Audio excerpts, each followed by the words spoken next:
Tuhan, sesungguhnya rancangan-Mu adalah rancangan yang terbaik buat hidup kami. Tapi seringkali Tuhan, apa yang kami lihat sepertinya gak baik. Tapi biarlah Tuhan, hati kami di dalam iman bisa melihat bahwa sesungguhnya Tuhan sedang turut bekerja dalam segala sesuatu untuk mendatangkan kebaikan. Terima kasih Tuhan karena dalam segala situasi hidup kami, kondisi hati kami, entah kami mungkin saat ini datang dengan perasaan sedih, kecewa, atau bahkan mungkin juga marah. Tapi Tuhan, Engkau tetap mau hadir bersama-sama menemani kami, mendampingi kami, bahkan Engkau yang berkata, marilah datang kepadaku hai engkau yang letih lesu dan berbeban berat, sebab aku akan memberikan kelegaan kepadamu. Kami percaya Tuhan hari ini setiap daripada kami yang hadir tidak akan pernah pulang dengan keadaan yang sia-sia Tuhan. Sebab setiap jerih lelah kami dalam persekutuan dengan Tuhan itu pasti akan membuahkan hasil. Roh Kudus Engkau yang tolong kami supaya lewat pengajaran firman Tuhan pada sore hari ini kami boleh semakin dikuatkan, kami boleh diubahkan dan kami boleh dimerdekakan oleh firman-Mu. Kami percaya saat ini kami sudah menerima mata yang bisa melihat, telinga yang bisa mendengar, dan hati yang bisa mempercayai juga melakukan firman Tuhan. Di dalam nama Tuhan Yesus kami berdoa, haleluya, sama-sama katakan, amin. Ya, silahkan duduk Bapak Ibu Saudara semua. Ya, shalom sebelumnya. Oke, saudara, hari ini kita mau melanjutkan ya. Jadi ini tema 1 bulan ya. Di tempat ini saya kebagian untuk membagikan tentang prune atau pemangkasan ya. Wah, ini kalau udah dengar pemangkasan, kalau bisa di skip aja langsung ke yang minggu keempat gimana gitu ya. Berbuah gitu ya. Wah, kayaknya kalau berbuah lebih menarik. Tapi kenapa kita harus bahas yang ini justru ya. Nah, kita akan lihat teman-teman semua. Atau di sini dipanggilnya apa ya tadi ya? Runners ya? Oh, runners.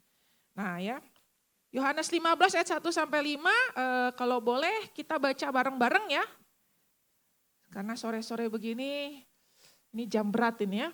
Oke, Oke, 1, 2, 3. Akulah pokok anggur yang benar dan Bapakulah pengusahanya. Setiap ranting padaku yang tidak berbuah, dipotongnya. Dan setiap ranting yang berbuah dibersihkannya supaya ia lebih banyak berbuah. Kamu memang sudah bersih karena firman yang telah kukatakan kepadamu. Tinggallah di dalam aku dan aku di dalam kamu. Sama seperti ranting tidak dapat berbuah dari dirinya sendiri kalau ia tidak. Demikian juga kamu tidak berbuah jikalau kamu tidak tinggal di dalam aku. Akulah pokok anggur dan kamulah ranting-rantingnya. Barang siapa tinggal di dalam aku dan aku di dalam dia, ia berbuah banyak. Sebab di luar aku, kamu tidak dapat berbuat apa-apa. Sama-sama katakan, amin. Ya. Nah, teman-teman semua, siapa enggak teman-teman aja lah ya. Kalau runners takut saya keceletot ngomong jadi salah kan repot ya. Di sini dikatakan setiap ranting padaku yang tidak berbuah dipotongnya dan setiap ranting yang berbuah dibersihkannya supaya ia lebih banyak berbuah. Bicara kata dipotong, bicara kata dibersihkan kayaknya gak enak banget, benar gak? Nah jadi ini ada sebuah cerita ya teman-teman semua. Satu hari ada seorang anak ya, dia jalan-jalan dengan seorang tukang kebun anggur. Nah, waktu dia berjalan, lalu dia melewati sebuah perkebunan anggur.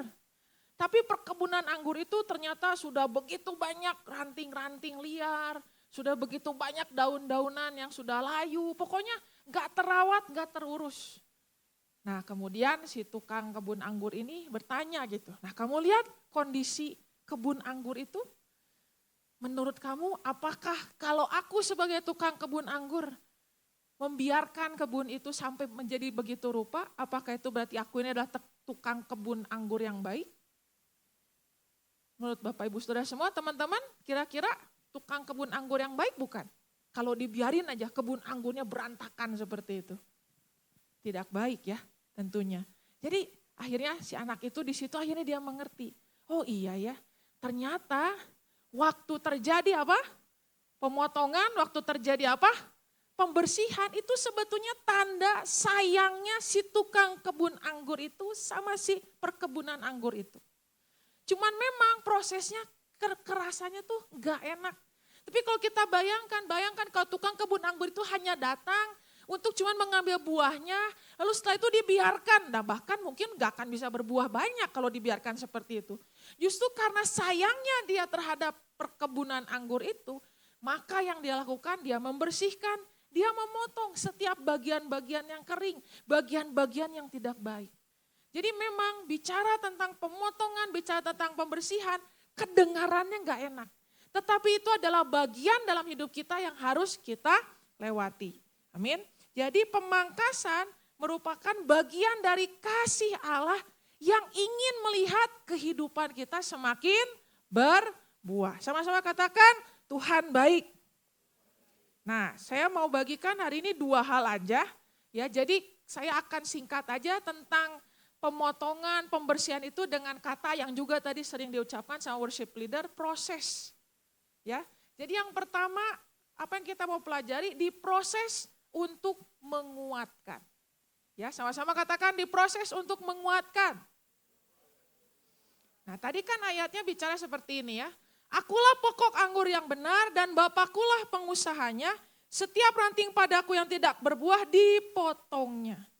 Nah, memang kata dipotong ini ada berbagai macam penafsiran. Tapi ada satu penafsiran yang menarik bahwa kata dipotong ini, kalau dilihat dari kata aslinya itu sebetulnya bukan dipotong, tapi diangkat. Jadi seorang tukang kebun anggur itu, dia kalau melihat ada ranting-ranting yang di tanah, itu kan kalau perkebunan anggur tuh daunnya kan rapat-rapat begitu ya. Jadi sama dia si ranting itu akan diangkat ke atas. Kenapa? Karena kalau dia di bawah, dia bisa lembab, dia bisa cepat busuk. Tapi waktu diangkat ke atas, dia akan kena cukup sinar matahari. Justru dia akan bertumbuh jadi semakin lebih baik, semakin lebih kuat. Makanya poin pertama tadi saya tulis, waktu kita saat ini dalam kehidupan ini menjalani proses-proses yang gak enak kayak tadi ya dipotong, dibersihkan. Itu sebetulnya tujuannya bukan membuat kita semakin menjadi lebih lemah, tapi Tuhan ingin supaya kita menjadi semakin kuat. Jadi diproses untuk apa? Menguatkan. Nah, jadi apa sih yang akan terjadi? Ya sama, kalau kita bicara tadinya ranting itu ada di bawah ya. Jadi di bawah itu kita mungkin bisa anggap sebagai hal-hal yang keduniawian, hal-hal yang membuat kita itu enggak berserah penuh sama Tuhan. Yang mengganggu sinar matahari itu, jadi sinar matahari kita bisa ibaratkan seperti firman Tuhan, cahaya Tuhan, kehidupan Tuhan. Gak benar-benar menyinari hidup kita, itu akan mengganggu proses pertumbuhan kita di dalam Tuhan. Jadi saudara, teman-teman semua, segala hal yang membuat kita tidak menyerahkan diri sepenuhnya untuk tinggal di dalam Kristus, karena tadi kita baca, kalau engkau tidak tinggal di dalam aku, maka engkau tidak bisa berbuah. Amin. Ya, sebab di luar Tuhan kita tidak bisa berbuat apa-apa. Nah, ada 3 hal ya yang selalu bisa menggoda kita untuk kita berpikir saya baru akan menjadi seperti itu kalau saya begini. Nah, maksudnya apa ya? Kalau teman-teman ingat, waktu itu Yesus dibawa ke padang gurun untuk mengalami pencobaan. Kalau ada yang pernah baca kisahnya. Nah, waktu itu iblis itu datang mencoba Yesus dan dia berkata seperti ini. Lalu datang si pencoba dan berkata kepadanya, jika engkau anak Allah, perintahkanlah supaya batu-batu ini menjadi roti. Sebetulnya Yesus anak Allah atau belum jadi anak Allah? Sudah anak Allah. Tetapi iblis berkata, kalau kamu beneran anak Allah, iblis menggoda identitasnya Tuhan Yesus. Lu jangan cuma ngomong anak Allah doang, buktiin dong. Coba lu bisa gak nih rubah batu-batu ini jadi roti. Kalau lu bisa berarti lu anak Allah. Nah itu juga yang seringkali muncul dalam pikiran kita. Oh saya tuh baru dianggap berharga, baru dianggap benar-benar anak Tuhan, apa yang saya lakukan. Bagus sih depannya, saya anak Tuhan tergantung apa yang saya lakukan. Tapi apakah betul demikian? Makanya saudara teman-teman, apa yang bisa saya lakukan, apa yang sudah saya capai, nah ini godaan yang seringkali ditawarkan dunia buat kehidupan kita. Sehingga fokus hidup kita tuh, kita harus mencapai sesuatu, kita harus berhasil dalam sesuatu. Dan waktu kita nggak capai itu, aduh ikut Tuhan kok gini ya, kok ikut Tuhan kok gini ya, kok saya nggak kayak teman saya ya, nah itu dia. Kenapa kita bisa punya pemikiran seperti itu? Karena kita berpikir, aku adalah apa yang aku lakukan. Jadi waktu hidup kita rasanya masih di level ini, saya belum anak Tuhan nih. Saya belum orang percaya nih, wah kayaknya saya harus ada di level yang sana. Termasuk kita juga nuduh orang, menghakimi orang lain. Waktu hidupnya seperti apa kita bilang, wah ini bukan anak Tuhan. Lah, berarti anak Tuhan kok dilabelkan dengan apa yang dilakukan atau prestasi. Ya, nah teman-teman, saya pernah ngalamin waktu tahun 2011 ya.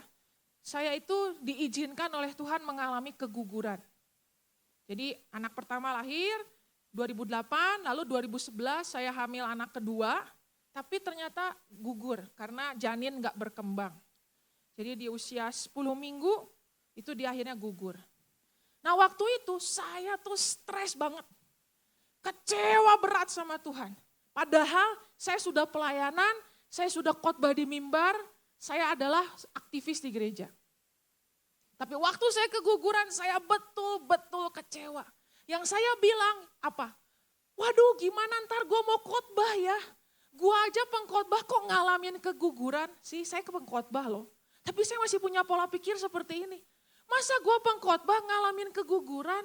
Gimana gue mau khotbah tentang iman? Nah gue aja ngalamin keguguran. Jadi waktu itu dokter bilang, Bu ini janin ibu gak berkembang, ini harus diaborsi, harus digugurkan. Waktu itu saya bilang, Dok tahan dulu, jangan diaborsi dulu. Wah saya waktu itu berdoa. Pikiran saya apa? Tuhan, kalau engkau betul-betul Allah yang maha kuasa, buat mujizat dong. Tiba-tiba janinnya berkembang, keren kan ntar kalau gue khotbah, bener gak? Saudara, waktu itu dokter udah bilang, janin saya tidak berkembang. Tapi waktu itu saya berdoa, mujizat terjadi, janinnya berkembang dan inilah anak saya. Inilah anak hasil dari doa. Wih, keren gak? Keren kan? Wah itu kan pasti jemaat, wih keren banget ini pembicara di depan. Imannya besar. Sehingga waktu itu saya malu banget. Malu banget Tuhan, mau ditaruh di mana muka saya? Ya di situ aja kata Tuhan ya. Wah kecewa berat. Saya tuh sampai ngalamin titik, saya datang ke gereja, worship leader nyanyi, ku bersyukur. Saya tuh dalam hati, enak aja lu ngomong bersyukur. Lu gak ngalamin kayak gua ngalamin. Jadi saya pun pernah marah loh sama Tuhan. Saya pernah kecewa sama Tuhan. Tapi di situ saya gak sadar. Sebetulnya saya sedang dibersihkan sama Tuhan. Hati saya sedang dibersihkan. Saya pulihnya gimana? Saya 3 bulan ngambek loh itu sama Tuhan. Benar-benar ngambek. Tiba-tiba satu kali di rumah saya lagi sendirian. Anak saya lagi pergi sekolah yang besar. Cuma satu kalimat, tiba-tiba saya dengar sebuah suara bilang begini. Yeli, kamu sayang gak sama aku? Cuman itu. Yeli, kamu sayang gak sama aku? Irit banget ya Tuhan ngomongnya. 6 kata. Tapi itu betul-betul waktu saya dengar kalimat itu, saya nangis di hadapan Tuhan. Aduh Tuhan, ampuni saya. Ampuni saya langsung menyesal. Kenapa saya marah-marah? Kenapa saya mendasarkan kasih Tuhan? Karena kalau saya punya anak dan gak punya anak. Kalau terjadi mujizat, gak terjadi mujizat. Nah jadi Bapak Ibu Saudara semua, ayo hari ini hati-hati ya. Jangan sampai kita mendasarkan iman kita, status identitas kita sebagai orang percaya atas apa yang kita lakukan. Atau misalnya atas apa yang orang lain pikir, popularitas. Di sini iblis membawanya ke kota suci dan menempatkan dia di bubungan bait Allah lalu berkata kepadanya, jika engkau anak Allah, jatuhkan dirimu ke bawah. Sebab ada tertulis mengenai engkau ia akan memerintahkan malaikat-malaikatnya dan mereka akan menata engkau di atas tangannya supaya kakimu jangan terantuk kepada batu. Jadi waktu itu saudara di bait suci itu rame banyak orang. Kata iblis, Yesus lu pengen dikenal banyak orang gak? Naik tuh ke atas, jatuhin diri kamu, wah bikin atraksi gitu ya. Wah nanti kan orang berpikir, wih ini baru anak Allah, keren. Nah seringkali kita juga punya pikiran begitu kan. Kita mendasarkan keberhargaan kita atas apa yang orang lain pikir. Oh, kalau orang puji-puji kita, orang sanjung-sanjung kita, wah berarti saya ini keren. Hidup saya lagi diberkati Tuhan. Tapi Tuhan nanti akan proses tuh pemikiran-pemikiran begitu. Enggak usah saudara minta, enggak usah didoain juga ya. Itu mah pasti bakal terjadi gitu ya. Saya juga enggak pernah minta supaya Tuhan tolonglah supaya saya keguguran, supaya saya ngalami Tuhan. Yang enggak ada di antara kita yang berharap dapat kejadian-kejadian seperti itu. Tapi kalau hari ini sudah diizinkan terjadi, mari kita cek dari ini tadi 2 hal sudah saya bagikan. Jangan-jangan Tuhan lagi mengangkat kita, jangan lagi berdasarkan pada hal-hal ini. Yang ketiga, aku adalah apa yang aku miliki. Ya, dan iblis membawanya pula ke atas gunung yang sangat tinggi dan memperlihatkan kepadanya semua kerajaan dunia dengan kemegahannya. Dan berkata kepadanya, semua itu akan kuberikan kepadamu jika engkau sujud menyembah aku. Jadi kita mendasarkan, oh berapa banyak uang yang saya punya, berapa banyak barang-barang yang saya punya. Kita merasa, wah hidup saya diberkati Tuhan kalau uangnya banyak bertambah-tambah. Wah kalau saya punya barang A, barang B, barang C. Apalagi ya kalau lihat pester-pester, saya juga sama saudara pelayan Tuhan juga bisa aja sirik-sirikan. Waduh Tuhan, kenapa ya pengerja di gereja Ono ya, waduh bisa liburan ke Swiss. Wih keren banget ya, gua mau ke Lembang aja mikir. Ya, Pangandaran aja kudu nabung gitu kan. Wah lihat lagi ada lagi yang posting jebret gitu ya. Wah jam tangan yang harga ratusan juta. Ya bajunya apa, waduh Tuhan kayaknya iman dia gede banget ya. Saya emang gak ada apa-apa. Ya udah saudara, jadi sama. Jadi hal begini tuh gak cuma meracuni jemaat, tapi sama pelayan Tuhan pun, kita yang melayani Tuhan bisa kena racun yang sama. Aku adalah apa yang aku miliki. Kasihnya Tuhan sama kita ditaker. Wah kalau saya udah bisa liburan ke Jepang, ke Swiss, wah berarti saya tuh disayang banget sama Tuhan. Nah terus gimana kalau kita cuma bisa liburannya ke TSM? Hah? Berarti kita gak disayang Tuhan. Nah itu, Tuhan tuh nanti akan mengajar Bapak Ibu Saudara semua. Lewat peristiwa demi peristiwa, kejadian demi kejadian, lewat firman Tuhan juga. Tuhan akan mengikis, akan membawa kita mengerti, akan mengangkat kita supaya kita jangan lagi terhalang oleh pikiran-pikiran yang salah ini. Karena ini akan membuat iman kita tuh jadi up and down. Uang banyak, Tuhanku sayang. Uang sedikit, Tuhanku tendang. Wah kalau uang banyak berarti Tuhan sayang. Kalau aku sehat berarti Tuhan sayang. Kalau keluargaku dalam keadaan baik-baik berarti Tuhan sayang. Padahal enggak begitu Bapak Ibu Saudara semua. Apapun keadaannya, apapun situasinya, Tuhan tetap mengasihi saudara semua. Amin. Ya. Oke, nah jadi saudara diangkat itu sekali lagi kita tidak lagi hidup dengan pola pikir dunia. Ya, manusia lama yang membawa pada kematian. Yaitu tadi, kita hanya terus hidup mengejar prestasi. Terus hidup mengejar popularitas, terus hidup mengejar harta. Makanya gak aneh, banyak orang-orang itu datang ke gereja kayak datang ke dukun. Ya, begitu kalau khotbah yang beginian, aminnya gak pernah kenceng. Saya udah khotbah di berbagai gereja, kalau khotbah topik beginian gak ada yang teriak amin. Ya, semua juga Tapi, atau enggak dalam hatinya jauh-jauh lah itu daripadaku gitu kan ya. Tapi kalau kita ngobrol, saudara, Tuhan menetapkan engkau menjadi kepala dan bukan menjadi ekor. Enggak usah disuruh juga langsung, amin. Berkat datang kepadamu memenuhi bakul-bakulmu dipenuhi berlimpah-limpah. Amin ya. Jodohmu akan Tuhan hadirkan dari utara, barat, selatan, dan timur. Silakan pilih mana yang kau mau. Amin. Tapi kan hidup itu Tuhan gak buat seperti itu. Ada proses. Di mana Tuhan lebih mementingkan untuk mengubah pola pikir kita. Membuat kita menanggalkan manusia lama kita. Betul saudara, manusia lama itu kan seperti baju ya. Wah mungkin kita sih bisa kelihatan keren kalau uangnya banyak, punya prestasi. Tapi kata Tuhan, itu semua gak abadi. Itu semua gak kekal. Itu semua gak akan memberikan kepadamu kemuliaan yang sesungguhnya. Tapi waktu engkau tinggal di dalam Tuhan, nah ini ya. Jadi saudara kita pegang ini ya. Tuhan pengen kita nyampe ke level ini. Kita berharga dan dikasihi bukan karena apa yang telah kita lakukan, capai dan miliki. Tapi karena apa yang telah Yesus lakukan, capai dan miliki. Makanya tadi di ayat bawahnya tinggallah di dalam aku. dan aku di dalam kamu. Sama seperti ranting tidak dapat berbuah dari dirinya sendiri. Artinya kita tuh gak bisa mengusahakan kemuliaan kita itu dengan cara kita. Ada berapa banyak orang kita pikir, loh kok dia bisa stres ya? Uangnya banyak. Saldo perusahaannya banyak. Pernah saudara ketemu orang muda begitu? Gue stres banget loh. Kenapa? Ini ya kerjaan banyak. Aduh, uang banyak stres dia. Gimana caranya uang banyak stres? Wah kita ini kok orang begini. Kok dia masih bisa stres, kok dia bisa masih ketakutan. Kita bingung kan? Nah itu tadi. Ternyata hal-hal yang kita pikir tadi bisa memberikan kepada kita ketenangan, keamanan, kenyamanan. Gak bisa saudara.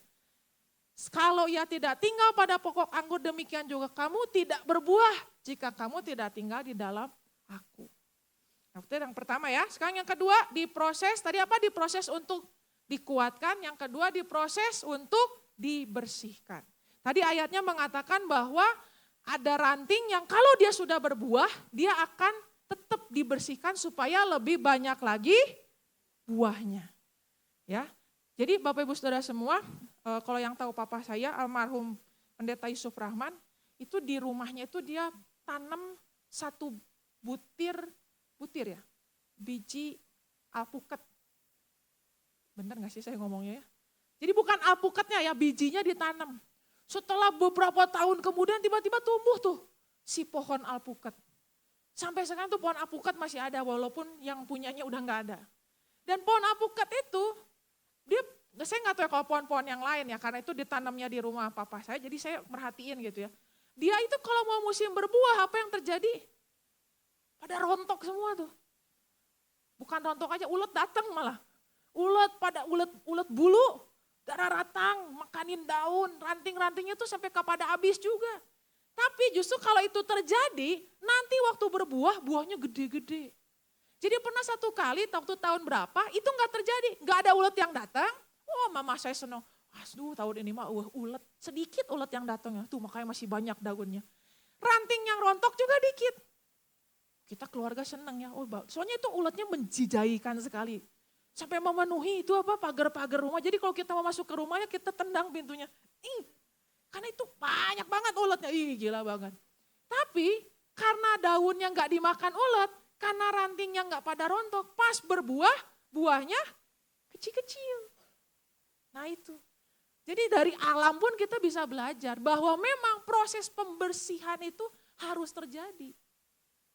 Gak bisa kita skip. Makanya banyak orang itu kalau datang ke gereja kayak datang ke dukun. Aduh udahlah, saya mah gak mau diproses Bapak Pendeta. Pokoknya tumbang tangan, pulang kaya. Toko laku, keluarga pulih. Gak bisa. Saudara salah datang, jangan datang ke sini, datang ke dukun. Kalau datang ke gereja nggak akan dapat yang begituan. Kalau ada gereja yang ngasih yang begituan, saya curiga jangan-jangan itu gereja perdukunan.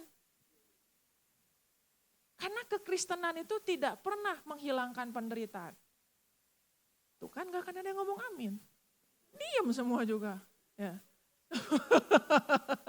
Siapa suruh ngundang saya? Kemarin udah ketemu, hari ini ketemu lagi ya. Nih ya, Roma 5, 1-5. Ini buktinya nih ya, ini buktinya. Sebab itu kita yang dibenarkan karena iman, kita hidup dalam, ini menarik yang atasnya, damai sejahtera dengan Allah. Oleh karena Tuhan kita Yesus Kristus. Ada amin? Amin. Aduh aminnya gitu, Tuhan ampuni mereka. Oleh Dia kita juga beroleh jalan masuk oleh iman kepada kasih karunia ini. Ada amin? Amin. Keren kan? Damai sejahtera, kasih karunia. Di dalam kasih karunia ini kita berdiri dan kita bermegah dalam pengharapan. Yang akan menerima kemuliaan Allah. Ada amin? Amin. Bagus yang ini.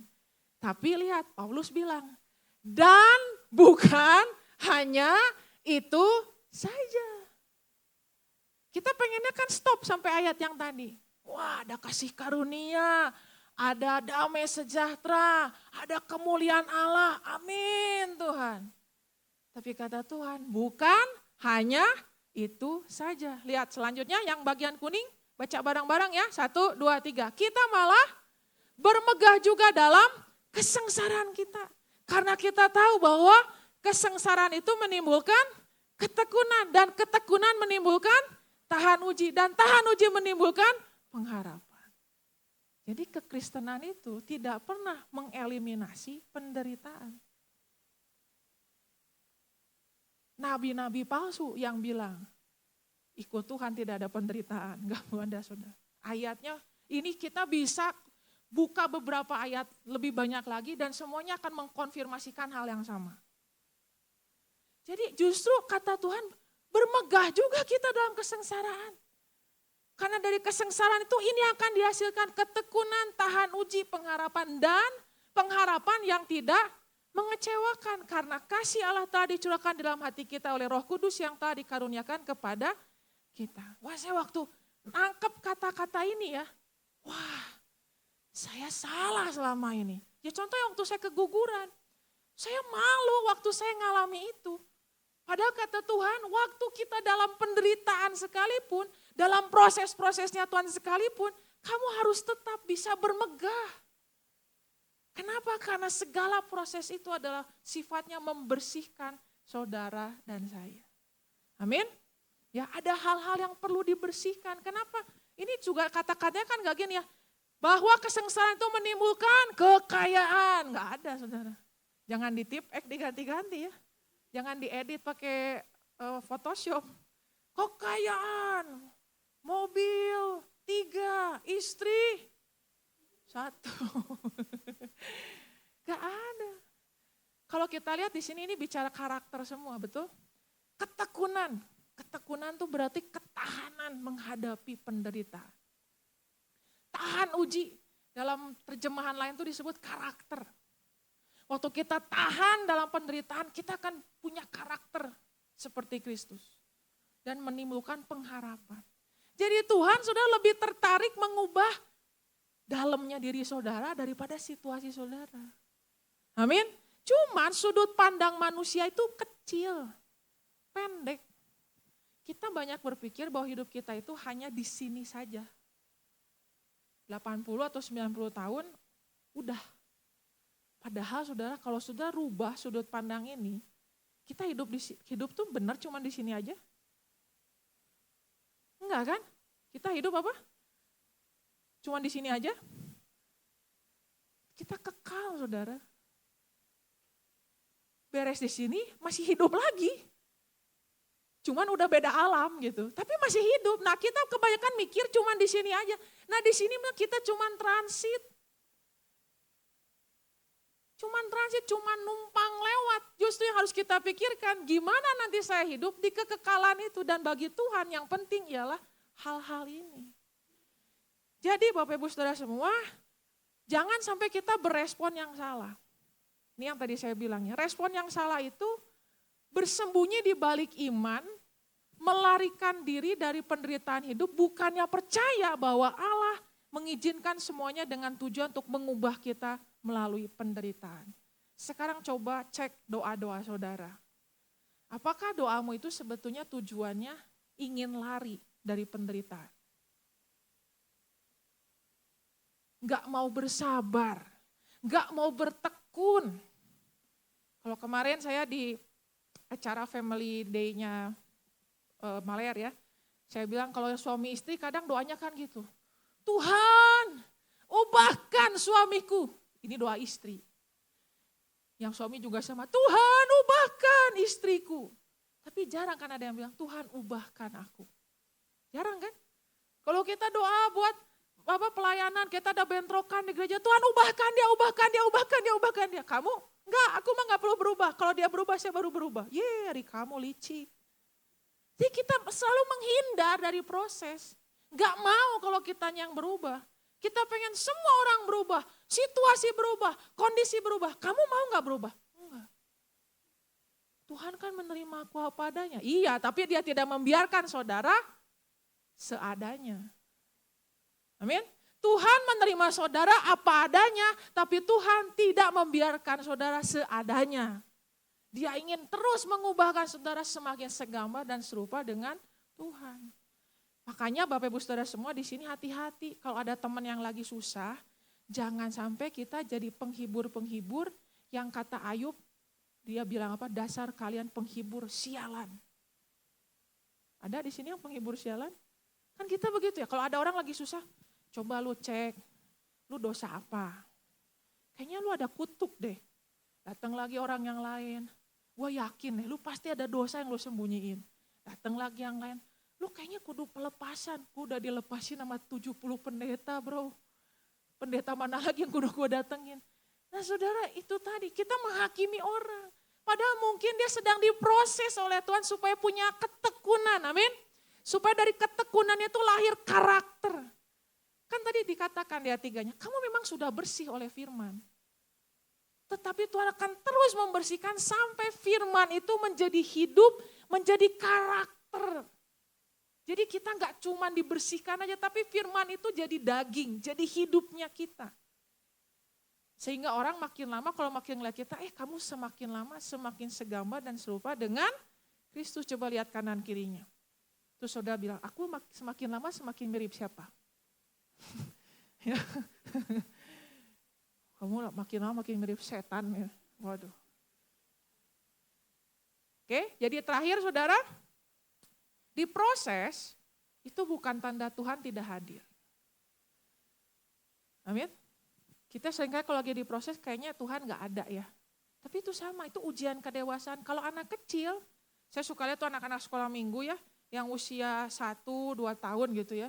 Begitu mamahnya keluar dari pintu, wah mama hilang. Mamanya nongol lagi, mama ada. Iya rada nih anak ya, agak lain.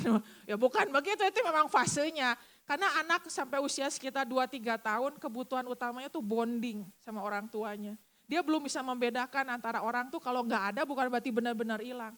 Mereka gak tahu, jadi bagi dia orang itu ada kalau benar-benar kelihatan depan mata dia.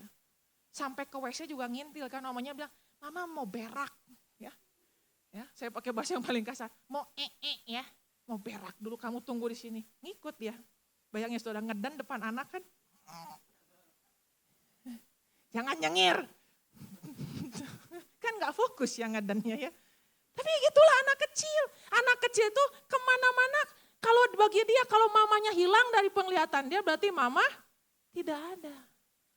Tapi kan semakin lama kita semakin dewasa mulai tahu kan, kalaupun tidak ada bukan berarti tidak ada. Coba kalau saudara bilang, ini ada yang lagi kentut nih, ada yang lagi kentut. Coba saya mau tanya, kelihatan gak kentutnya? Ada yang lagi kentut gak sekarang? Tapi kecium baunya gitu kan ya. Tapi kan kentutnya gak kelihatan kan?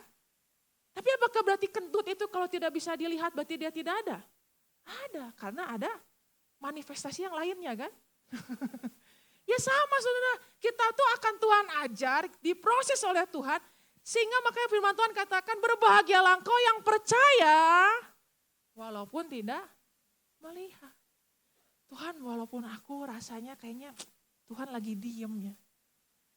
Kok dulu aku begitu masuk gereja angkat tangan nangis Tuhan. Sekarang udah angkat tangan kok gak nangis-nangis ya Tuhan. Tuhan kemana sih? Gak kemana-mana. Kita lagi diajar sama Tuhan. Percaya bahwa Allah hadir. Engkau nangis gak nangis Allah hadir. Itu memang masa-masa yang berat. Ada satu buku bilang itu namanya masa kekelaman bagi jiwa. Kalau dulu saudara doa mau pergi ke gereja, Tuhan hujannya stop. Tiba-tiba hujan berhenti. Wish, Tuhan Yesus tidak berubah. Udah selang berapa tahun saudara doa, Tuhan saya mau pergi ke gereja, mau menyembah Engkau. Stop hujannya. Duduar.